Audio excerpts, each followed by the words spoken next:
নবী সুলাইমান আলাইহিস সালাম তিনি মাত্র 13 বছর বয়সে 13 বছর বয়সে তিনি সিংহাসনে বসলেন। হযরতে দাউদ আলাইহিস সালামের সন্তান যিনাকে আল্লাহ পাক তাওরাত কিতাব দিলেন। ও মুসলমান শুনে নেন প্রাণের ভাইরা, হযরতে দাউদ আলাইহিস সালামের সন্তান হযরতে সুলাইমান আলাইহিস সালাম তিনি মাত্র 13 বছর বয়সে যখন নবী দাউদ আলাইহিস সালাম দুনিয়া থেকে বিদায় নিলেন, ইন্তেকাল করলেন, তিনি মসনদে বসলেন। ওই 13 বছর বয়সে হযরতে সুলাইমান আলাইহিস সালাম সিংহাসনে বসলেন। একবার জবান খুলে বলা যাবে কি মারহাবা। আমাদের দেশে নরমালি একটা যুবক হওয়ার জন্য কমপক্ষে 15 থেকে 16 বছর দরকার হয়। তাহলে উনি তখনও নাবালক ছিলেন, সাবালক ছিলেন না। উনি সাবালক হলেন। হওয়ার পরে সমস্ত উজিরকে ডাকলেন, ডেকে বললেন, উজিররা শোনো, আমার জন্য একটা সুন্দরী পাত্র দেখো।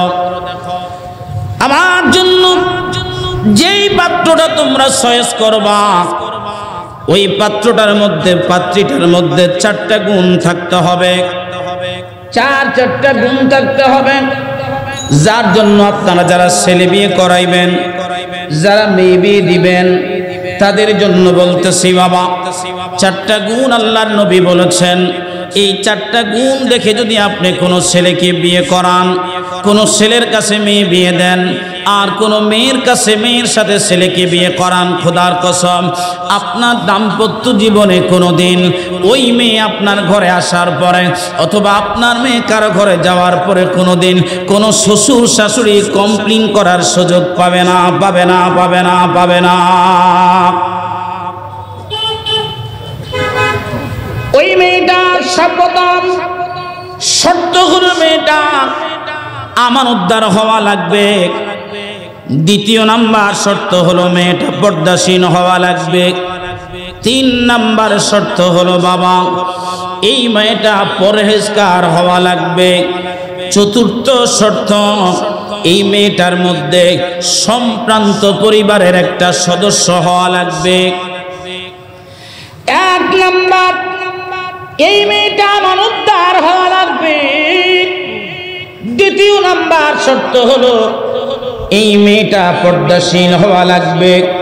3য় নাম্বার পরহেজগার হওয়া লাগবে। 4র্থ শর্ত এই মেয়েটা আমার প্রাণের ভাইরা সম্ভ্রান্ত কোনো পরিবারের সদস্য হওয়া লাগবে। কারণ নবী সুলাইমান আলাইহিস সালাম এই মেয়ের পয়গাম পাঠিয়েছেন। এই মেয়েটার স্বামী আল্লাহর পয়গম্বর নবী সুলাইমান হবে। এই জন্য মেয়েটা যেখানে সেখানে দেশের বাদশারা বিয়ে শাদী করতে পারে না। কথা বলুন ঠিক না বেঠে? তেলের গাড়ি তেলে চলে,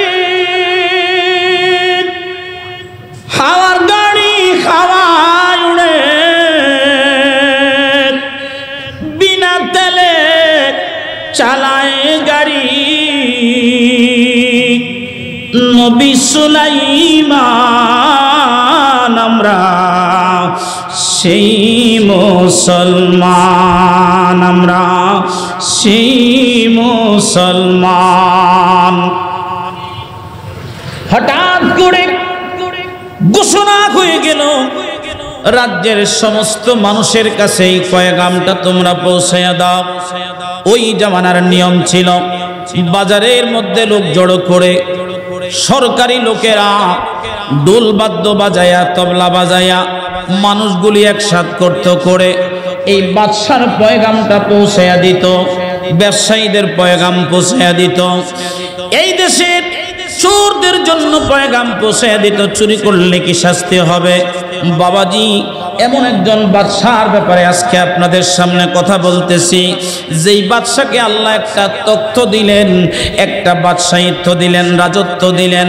ওই রাজত্বটা এত লম্বা আর প্রশস্ত ছিল, ওই সিংহাসনের প্রস্থ লম্বা ছিল। তাফসীরের কিতাবের মধ্যে এসেছে, কোন কোন কিতাবের মধ্যে এসেছে 28 কিলোমিটার লম্বা, কোন তাফসীরের কিতাবের মধ্যে এসেছে 17.5 মাইল লম্বা ছিল।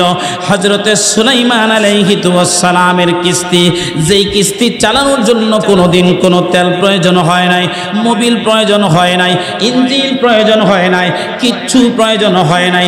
বিনা তেলে নবী সুলাইমান বাদশাহিত্ব করেছেন 53 বছর। একবার জবান খুলে বলা যাবে কি মারহাবা? প্রিয় উপস্থিতি, গভীর মনোযোগ লাগান। নবী সুলাইমানের এই পয়গাম্বর, তিনার এই পয়গাম বাজারের মধ্যে যখন বলতেছিল, রাজ্যের লোকেরা, সরকারি লোকেরা বাদশা সুলাইমান বিয়ে করতে চায়, এমন একটা মেয়ে চায় যেই মেয়েটা তার পর্দাশীল হওয়া লাগবে, আমানতদার হওয়া লাগবে, সুন্দরী রূপসী হওয়া লাগবে, আর উচ্চ বংশের হওয়া লাগবে। যদি এই ধরনের কোনো মেয়ে এই চাঁদপুরের মধ্যে তোমরা পাও, অথবা মতলবের মধ্যে পাও, বাংলাদেশের যেখানেই পাও, তাহলে ওই পাত্রীর পাত্র হিসাবে হবেন, পাত্র মনোনীত হবেন নবী সুলাইমান। মারহাবা। কষ্ট হচ্ছে বাবা? খারাপ লাগতেছে? নবী সুলাইমানের এই পয়গাম গেল একটা জেলের করে। তিনি মাছ ধরে, মাছ বিক্রি করে, মাছ ধরে। আপনাদের এই চাঁদপুরে আমার অনেক জাকের ভাইরা আছেন যারা মাছের ব্যবসা করেন, তাদের মধ্যে যুবক আছে, কি বলেন? নাই? আসেনি? আমি ইলিশ মাছ খাইতে চাইলে বলছে ভাইজান চাঁদপুর আসবেন আর ইলিশ খাইবেন না, এটা আবার কেমন হয়? চাঁদপুরের শর্ত হলো সুন্দর ওই নদীর ইলিশ মাছ আপনাকে উপহার দেওয়া হবে। ভাইরা, বাবাজিরা, মহব্বতের গান লাগান। ওই জেলে এই পয়গাম শোনার পরে মনে মনে চিন্তা করলেন, আহারে আল্লাহ আমাকে একটা মেয়ে দিল, মেয়েটার রূপও আছে, গুণও আছে, আমানতদারিত্ব আছে, ফরহেজগারও আছে, রূপও আছে, ফরহেজগারিও আছে, আমানতদারও আছে। কিন্তু আমি হলাম জেলে, জেলে সম্প্রদায়ের সাথে প্রধানমন্ত্রী তো বিয়ে করবে না, রাজা তো বিয়ে করবে না, কি করে সম্ভব? ঘরের মধ্যে যাইয়া বিবির সাথে আফসোস করে বলে, বিবি, আল্লাহ আমাকে একটা সন্তান দিল, এই মেয়েটার 4টা শর্তের মধ্যে, নবী সুলাইমানের 4টা শর্তের মধ্যে 3টা গুণ আমার মেয়েটার মধ্যে আছে। কিন্তু শুধুমাত্র আমি জেলে হওয়ার কারণে আমি আমার পয়গামটা, মেয়ের পয়গামটা পাঠাইতে পারি না।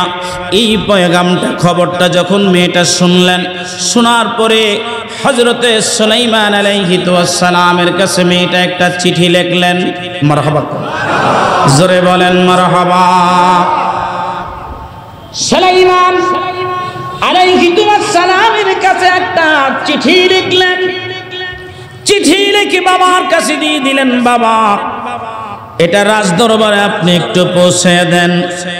বাদশার শর্তগুলি আমি মেনেছি, আমার 3টা শর্ত মিলেছে, একটা মিলে নাই। আহারে, এই পত্র লেখার পরে মেয়েটা নামাজের মুসল্লায় বসে গেলেন। ডাক দিয়ে বলেন, মালিক, ও আমার আল্লাহ, আপনি যদি চান তাহলে আল্লাহ আপনি সুলাইমান নবীকে আমার কাছে এনে দেন, আর না হয় আমাকে নবী সুলাইমানের দরবারে নিয়ে যান। চাইছে কার কাছে? কথা কয় না, একসাথে বলেন না। আমাকে নবীর দরবারে পৌঁছায়া দেন, আর না হয় নবীকে আমার কাছে নিয়ে আসেন। হযরতে সুলাইমান আলাইহিস সালামের এই পয়গাম ওনার কাছে গেল।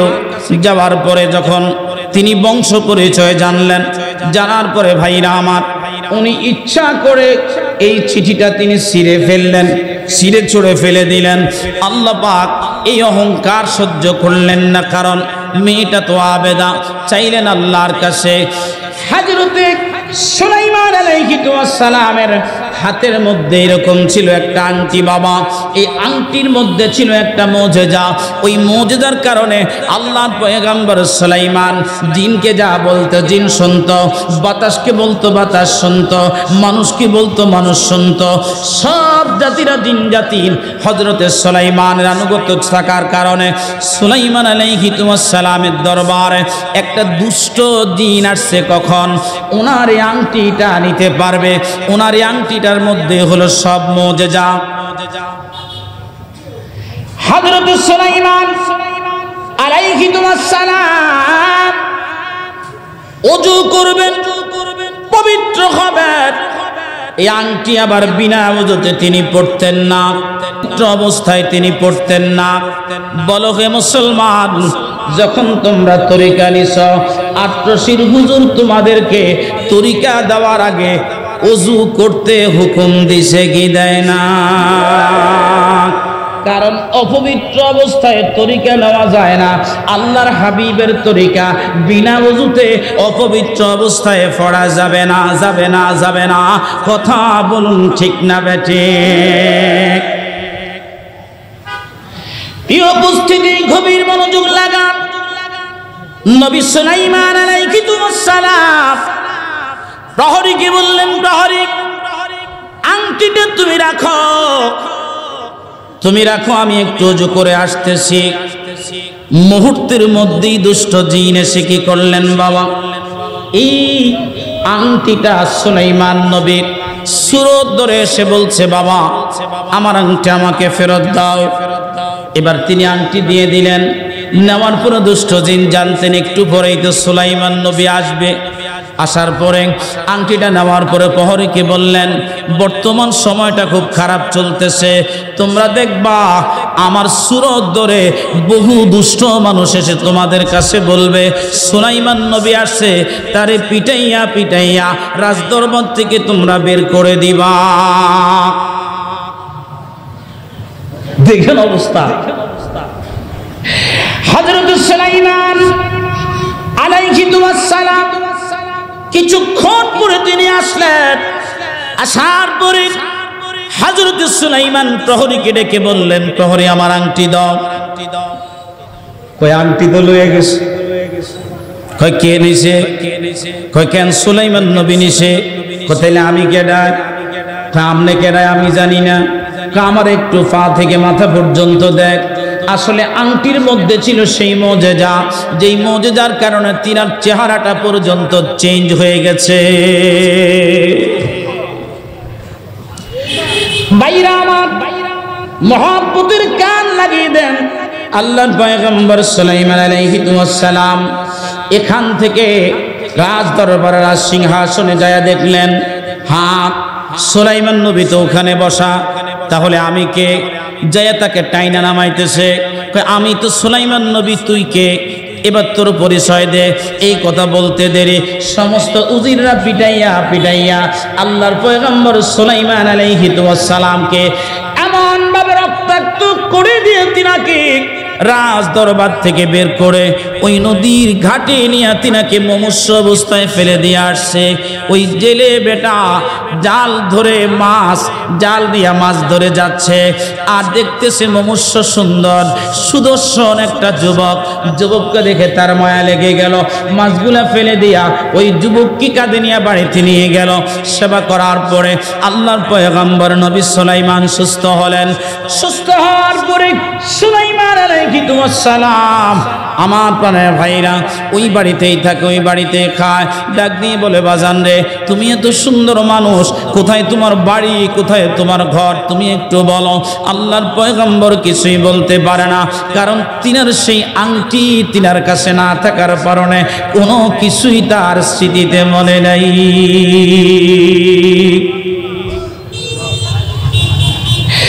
নবী সুলাইমান আলাইহিস সালাম ওই জেলের বাড়িতে থাকতে আরম্ভ করলো, কারণ তার ওই যুবতী আবিদা সালেহা রূপসী পর্দাশীল আমানতদার মেয়েটা ডাক দিয়ে বলছে, মালিক তোমার পয়গাম্বর আমার চিঠিকে অবমাননা করল, হয় আমাকে তুমি সুলাইমান নবীর মতো সম্পদশালী বানায় দাও, আর না হয় আমার বাড়িতে তোমার পয়গাম্বর সুলাইমানকে নিয়ে আসো। আমার বন্ধু আল্লাহ এই গরিব মেয়েটার দরখাস্ত কবুল করলেন। একবার জবান খুলে বলা যাবে কি আল্লাহু আকবার। শ্রেষ্ঠ নবী দিলাম রে তরিয়ে নিতে রোজ হাসরে, কথা না বলি তাই তো দিলে, কথা না বলি তাই তো দিলে, পাক কোরআনের বাণী খোদা তোমার মেহেরবানি। এই সুন্দর ফুল সুন্দর ফল, বলেন সুন্দর ফুল সুন্দর ফল, মিঠা নদী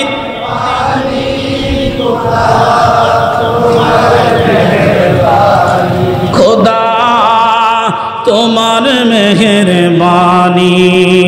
এই সুন্দর ফুল সুন্দর ফল, মিঠা নদী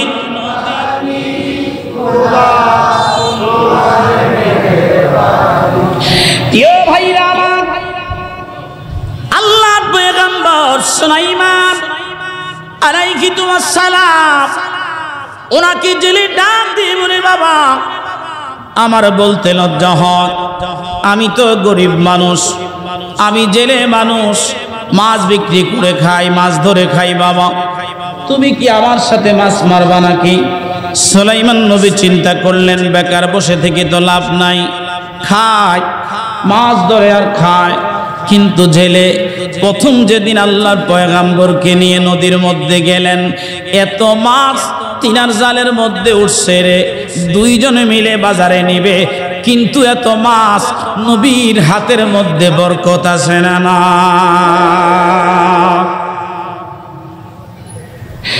ভাইরা এত বরকত নবীর হাতে, তিনার জেলে জিন্দেগিতে এত মাছ পায় না, যেই পরিমাণ মাছ ওই দিন তিনি পাইলেন, জেলে মনে মনে খুশি, আহারে এই যুবক যদি আমার সাথে থাকে আমার তো আর মাছ ধরতে কষ্ট করা লাগবে না, রাত দিন পরিশ্রম করা লাগবে না, এই পোলারে পাইলেই তো খুশি। এইভাবে 1 মাস 2 মাস 3 মাস 6 মাস 7 মাস 8 মাস কেটে গেল, প্রতিদিন যায় মাছ ধরে বাজারে বিক্রি করে। এইদিকে গরিব জেলে, যদিও তার নেশা পেশা হলো জেলে, কিন্তু সম্পদ আল্লাহ অনেক দিয়ে দিছে।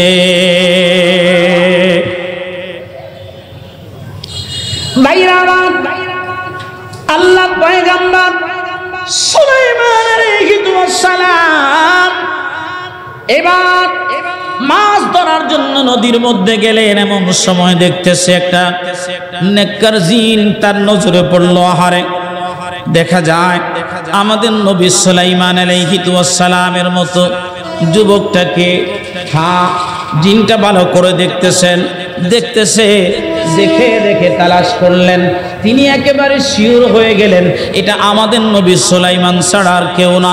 এবার তিনি কি করলেন বাবা, রাজ দরবারে গেলেন, তাহলে সেখানে কে রাজ্য চালায়?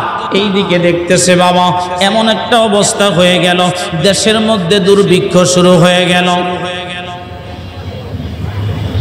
দেশের মধ্যে অভাব লেগে গেল, দ্রব্য মূল্যের ঊর্ধ্বগতি, বাজারের মধ্যে অস্থিতিশীল বিরাজ করতেছে, মানুষে মানুষে হট্টগোল চলতেছে।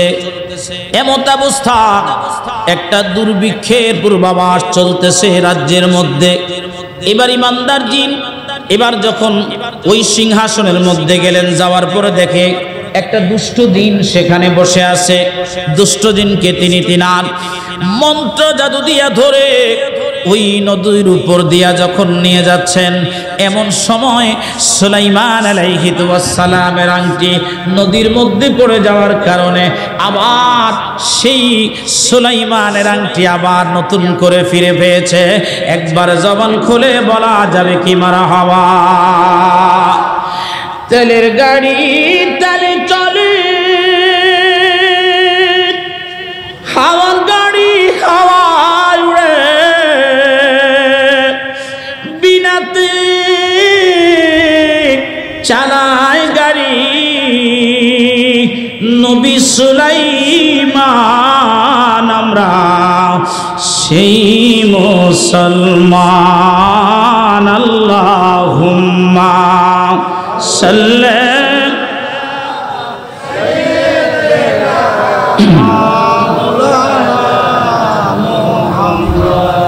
ওয়ালা আলি সাইয়্যিদিনা।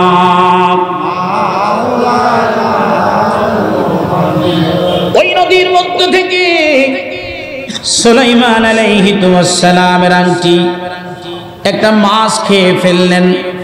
যখন দুষ্ট জিন তার হাত থেকে ফেলে দিলেন, মাছ খেয়ে ফেললেন, এমন সময় একটা ঘটনা ঘটল। আমার প্রাণের ভাইয়েরা, এবার ওই জেলে ডাক দিয়ে বলে, যুবক বাবা, তুমি কি বিয়ে করতে চাও কিনা? প্রথম বললেন, বাবা এই বাড়িতে আমরা কয়জন মানুষ তুমি বলো? বলে, হ্যাঁ এই বাড়িতে আমরা মাত্র 3 জন, আমি আছি, আপনি আছেন, আর আপনার স্ত্রী আছে। বলে, না বাবা, এই বাড়িতে আমরা 4 জন মানুষ, আমার একটা মেয়ে আছে, এই মেয়েটাকে জীবনে কোনোদিন কোনো পুরুষ দেখে নাই। মারহাবা কোন জোরে বলেন, আরো জোরে। কোন পুরুষ কোনোদিন আমার মেয়েটাকে দেখে নাই। এই মেয়েটা সব সময় আল্লাহ দেনে মশগুল থাকে। মেয়েটা আমার যুবতী বাবা, নামাজ পড়ে, পরহেজগার, মুত্তাকি, আমানতদার। তুমি যদি চাও আমার মেয়েটাকে দেখতে পারো, যদি তোমার পছন্দ হয় আমার মেয়েটাকে তুমি বিয়ে করবে বাবা। এবার ডাক দিয়ে বলেন, তাহলে আমি আপনার মেয়েকে দেখতে চাই। মেয়েটাকে আল্লাহ এমন একটা রূপ দিয়ে তৈরি করলেন বাবা, এত সুন্দর রূপ। নবী সুলাইমান আলাইহিস সালাম দেখার সাথে সাথে মেয়ের রূপে পাগল হয়ে প্রস্তাব গ্রহণ করে বললেন, তাহলে ঠিক আছে, আজ থেকে আপনি আমার শ্বশুর আব্বা, আমি আপনার জামাতা, আমি এক বাক্যে আপনার কন্যাকে বিয়ে করতে রাজি। একবার জবান খুলে বলা যাবে কি মারহাবা।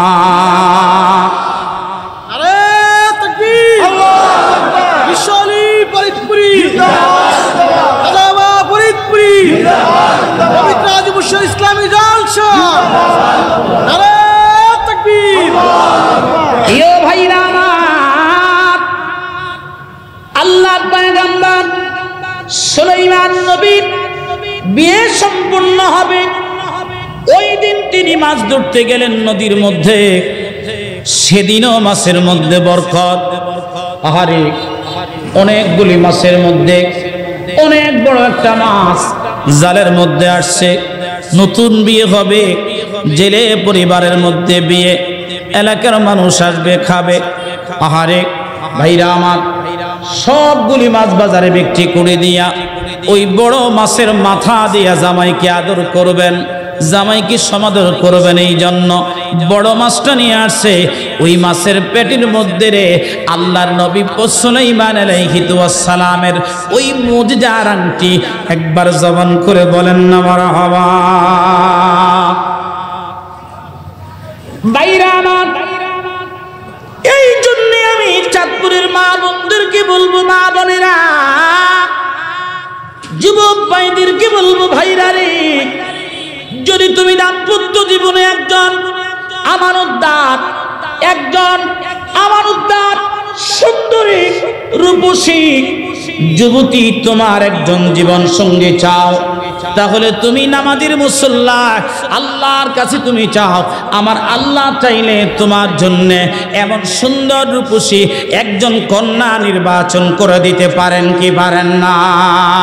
দুই হাত উঁচু করে বলেন, পারেন কি পারে না? একটা বাক্য, একটা শব্দ আল্লাহ 31 বার বলেছেন। فبأي آلاء ربكما تكذبان।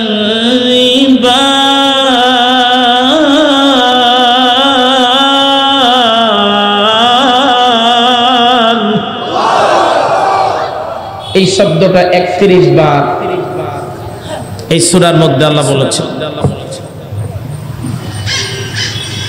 আল্লাহ মুসা নবীর নামে,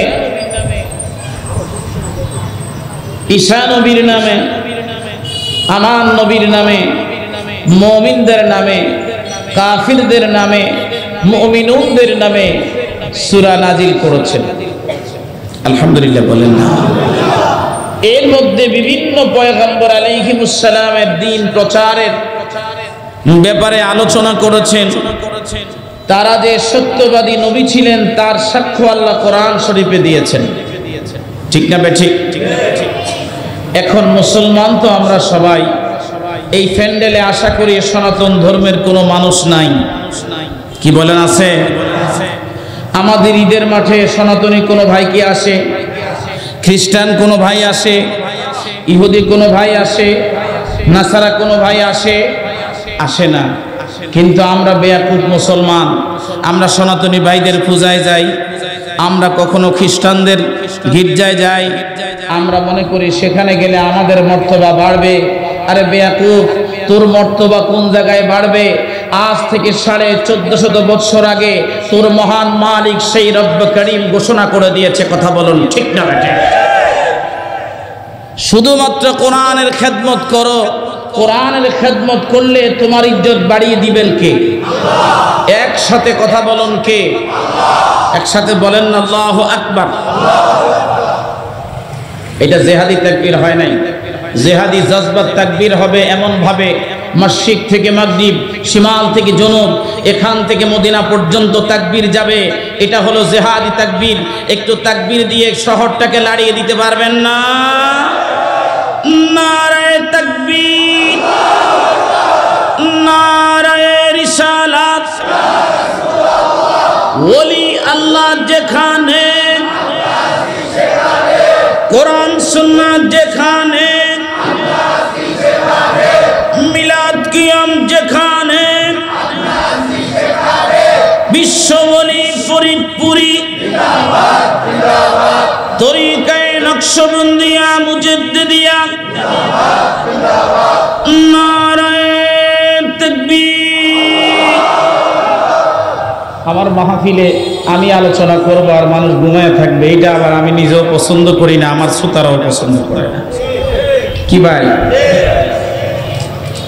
এক মাহফিলে বক্তা আলোচনা করতেছে, এখন শ্রোতারা যাইতে যাইতে যাইতে যাইতে উনি তো খুতবা থেকে একেবারে চোখ যে বন্ধ করছে আর খোলেন, মুনাজাতের আগে দিয়া চোখ খুলে দেখে কনকনে ঠান্ডা, তো ডান পাশে একজন লোক বসা, তো কইতেছে বাজার তুই আমার কাছে আয়, আজকের ওয়াজের একমাত্র শ্রোতা তুই, আল্লাহ তোরে মঞ্জুর করছো। কই না হুজুর, আমি তো মাইক নেন, আমি আমার মাইক পাহারা দিতেছি।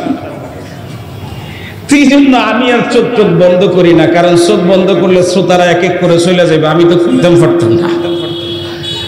মাঝে মধ্যে শ্রোতা করে ডাইকা বসানো লাগে, এই জন্য চোখ বন্ধ করি না। আর আমার মাহফিলে কেউ ঘুমাইতে পারে না। আপনারা কি ঘুমানোর নিয়ত আছে? আচ্ছা, এই সূরাটার মধ্যে আয়াতে কারিমা আছে 71টা। কত? একসাথে বলেন না বাবা। আর চশির মৌলবীরা আসলে চেষ্টা করে ডকুমেন্টারি কিছু কথা বলতে, কারণ এই মাহফিলটা এখান থেকে আসে নাই, এটা মদিনার থেকে আসছে। মসজিদে নববীর মধ্যে নবীজি মিম্বরে বসে বসে বলতেন, আর আপনারা যেভাবে বসে আছেন সাহাবা আজমাইন এভাবে বসে বসে তোতা পাখির মতো নবীজির কথাগুলি শুনতো আর তাম পৃথিবীর ইসলামের দাওয়াতটা তারা পৌঁছে দিচ্ছে। অর্ধ পৃথিবীর খলিফা ছিলেন হযরত ওমর ফারুক, অর্ধ পৃথিবীর খলিফা।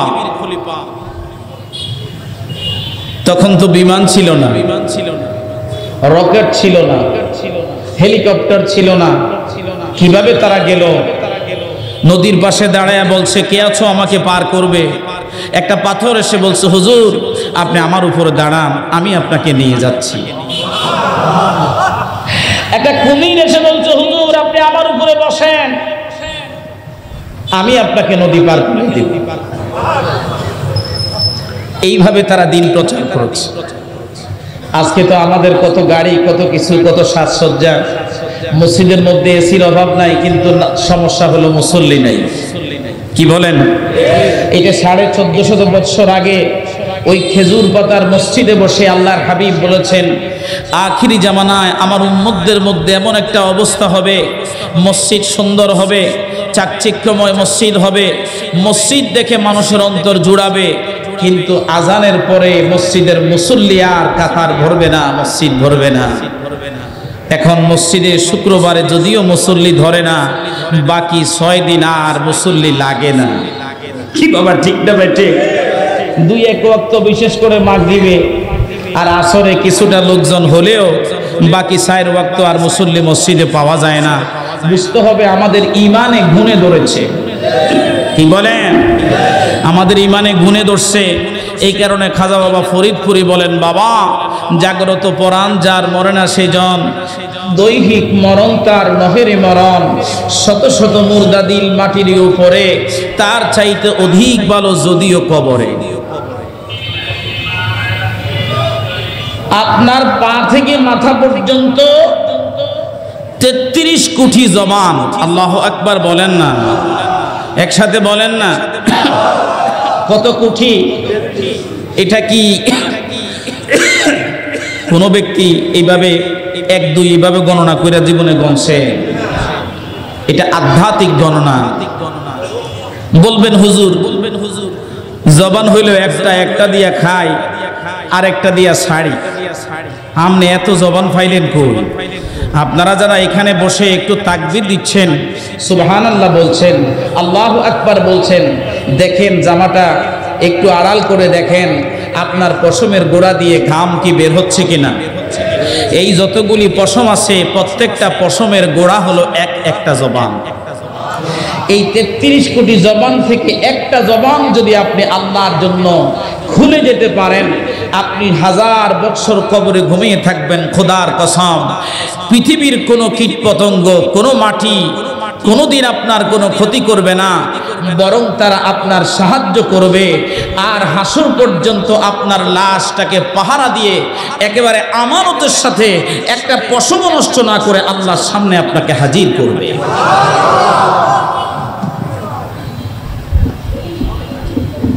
এই প্রশিক্ষণ জামানার মুরাদ ফকির আমার কেবলা জান হুজুর আমাদেরকে দিলেন বাবা। এই জন্য হুজুর কেবলা জান বলেন, বাবারে একটা মানুষ মদ খায়, কি খায়? মদ খায় কি দিয়া? কথা কর, কথা বুঝতেছেন? মদ খায় কি দিয়া? মদ খায় মুখ দিয়া। তার বাবায় নালিশ করছে, পুলিশ এসে তাকে পিটায় পিঠের মধ্যে, মুখে তো আর পিটায় না। এখন তার ইসলাহ না হইয়া ফিসলা হয়ে গেছে, হেদায়েত না হইয়া থেতা হইয়া এতদিন মদ খাইতো 10 টাকার, এখন জেল থেকে ঘুরে এসে মদ খায় 50 টাকার। জবান খুলে কথা বলুন, ঠিক না বেঠে? এই জন্য আল্লাহর ওলির দরবারে আপনি যখন প্রথম যাবেন, হন আপনি মওদুদি, হন আপনি বেনামাজি, হন আপনি সুদখোর, হন আপনি বাবা, যেই সমাজেরই হন না কেন, শুরুতেই আপনাকে হুজুর শাসন করবে না, নামাজের জন্য ধমক দেয় না, শুধু মসজিদটাকে চিনায়া দেয়, আর আপনার যেই কলবটা নষ্ট হওয়ার কারণে, এই কলব নষ্ট হওয়ার কারণে এই কলব নষ্ট হওয়ার কারণে আপনি মদুদি হইলেন, বেনামাজি হইলেন, জিকির ছাড়া হইলেন, দুরূদ ছাড়া হইলেন, আল্লাহ বিমুখ হয়ে গেলেন। ওই কলবটাকে একটু পরিষ্কার করে দেওয়ার পরে আপনার মনে আপনার মালিকের প্রতি একটা মায়া নজর সৃষ্টি হয়ে যায়। কথা বলুন ঠিক না বেঠে? তখন কয় এতদিন তো কেমন ছিলাম, এখন না ভালো লাগতেছে, নামাজে যাই, নামাজ পড়তে মন চায়, হুজুরে কি জানি তাবিজ আমারে করছে। এক বেটা একবার গেছে, যাই আর যায় না। আমি কই যান না কেন? কয় ভাই ডরে যাই না। তো ডরটা কি? কয় আগেও ঘুষ খাইতাম, এখনো ঘুষ খাই, এর লেগে যাই না। তা আমি বললাম হুজুরকে নিষেধ করছে, কয় না। হুজুরের সামনে যখন আমি দাঁড়াই, আমার সমস্ত শরীর থেকে একটা কম্পন আসে আর আমার ভয় লাগে।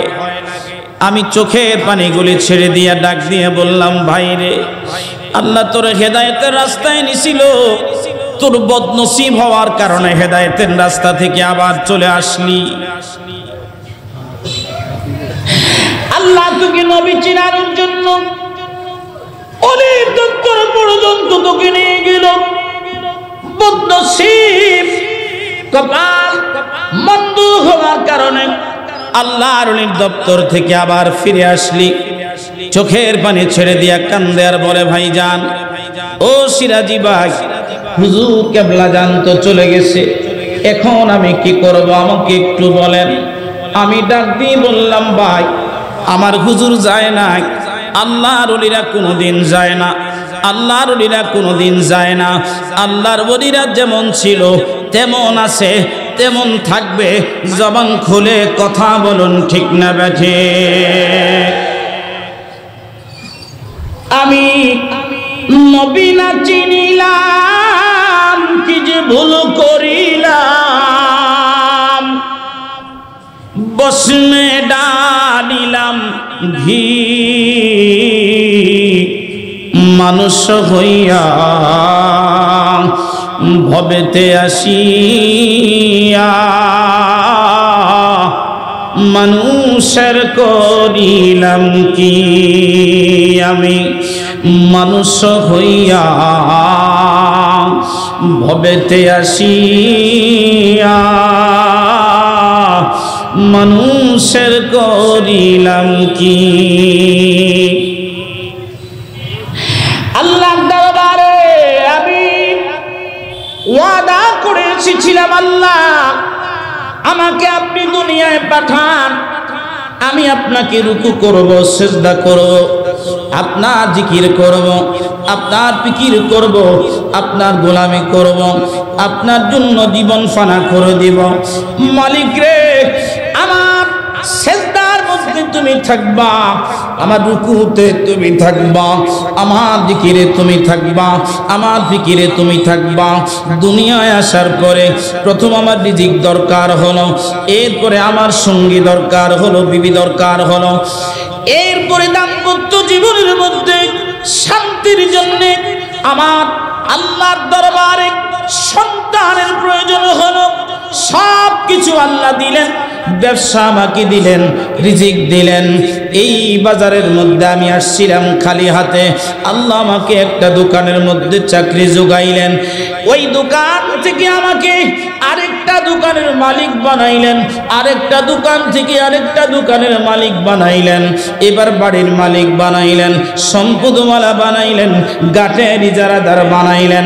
এত কিছু বানানোর পরে আমার আল্লাহ পাক ময়দানে মহাশরে প্রশ্ন করবে, বান্দা, যখন তোমার কিছুই ছিল না, আমি আল্লাহর কাছে তুমি রিজিক চাইছিলাম, আমি আল্লাহ তোমাকে রিজিক দিলাম, আমি আল্লাহ তোমাকে হায়াত দিলাম, আমি আল্লাহ তোমাকে ব্যবসার ব্যবস্থা করে দিলাম। বান্দারে, দুনিয়ার জিন্দেগি তোমার একা একা ভালো লাগে না। তোমার এই দাম্পত্য জীবনের মধ্যে কথা বলার জন্যে, একান্তে সময় ব্যয় করার জন্যে আমি তোমাকে একজন সঙ্গী ব্যবস্থা করে দিলাম। ও বান্দা শুনে নাও, এত কিছু করার পরে বান্দারে তোমাকে আমি সন্তান দিলাম, তাদেরও সন্তান দিলাম, তোমার শূন্য ঘরটা দাম্পত্য জীবনে আমি পরিপূর্ণ করে দিলাম, সাজাইলাম। এত কিছু করার পরেও আমি আল্লাহ তোমার কাছে একটা সিজদার মালিক হইলাম না। বান্দা আজকে আমার কাছে কিছু চাইও না, যাও আমার জাহান্নামে চলে যাও। ওই বান্দাগুলিকে আল্লাহ জাহান্নামে পাঠাবেন। ও চাঁদপুরের সুন্নি মুসলমান, শুনে নাও সুন্নি মুসলমানেরা, ওই আল্লাহর গোলামি করার জন্য জামানার মুরাদ ফকির তোমাদেরকে দাওয়াত দিচ্ছেন। প্রথম দাওয়াত তরিকে দেওয়ার পরে তোমার সিনার ময়লাগুলি সাফ করে তোমাদেরকে পরিষ্কার দিলে তোমাদেরকে মসজিদ প্রথম শিখাইয়া তরিকতের মুরাকাবা মুশাহেদা শিখাইয়া। কারণ যদি আপন মুর্শিদে না পাও, নবী জিন্দেগিতে পাওয়া হবে না। নবী যদি তুমি জিন্দেগিতে না পাও, তাহলে বাবা আমার আল্লাহ পাওয়া হবে না। কথা বলুন ঠিক না বেঠে?